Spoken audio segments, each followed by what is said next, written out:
tervehdys, ole Olga ja minun ohjelmani sydämeltä sydämelle.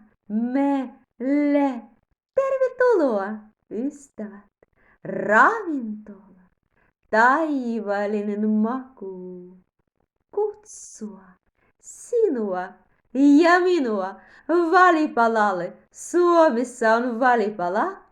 Kello 14 juomme sinun kanssasi. Pieni kuppi kahvi, joka nimi on voitto. Voitto. Ja sanomme näin, me olemme voittajat Kristuksessa.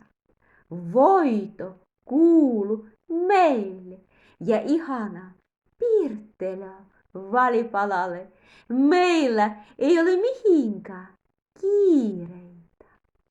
Ei ole kiireitä, mutta me olimme johdossa. Hänen johdossa. Pyhä Henkin johdossa. On tullut aika, ystävät.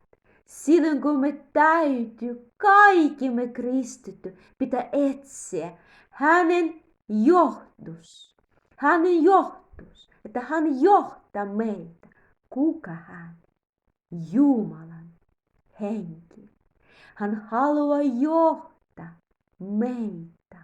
Ja meille täytyy pysähtyä ja sanoa, minulla ei ole kiireitä.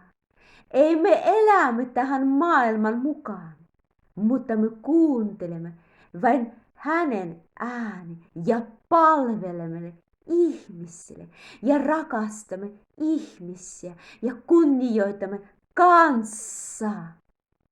Meille kristitty on kaksi tärkeää asiaa.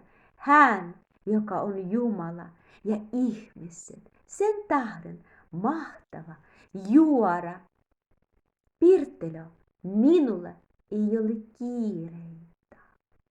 Haluan olla hänen johdossa. Ja niin kuin aina, pieni suklaa. Hengellinen suklaa palaa. Sanomme näin, meillä on Jeesuksen, Kristuksen mieli. Tämä suklaa voi syödä niin paljon kuin vain muistat. Julistamme vielä näin, meillä on Jeesuksen, Kristuksen mieli.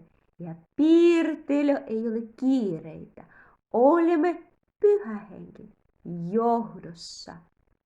Kuinka me osaamme ymmärtää? Onko me Pyhä Henkin johdossa? Meillä on sydämessä aina hän ja ihmiset,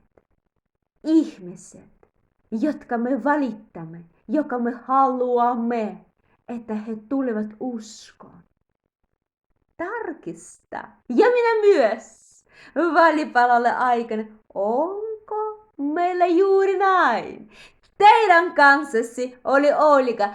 Nähdä kohta. Moikka!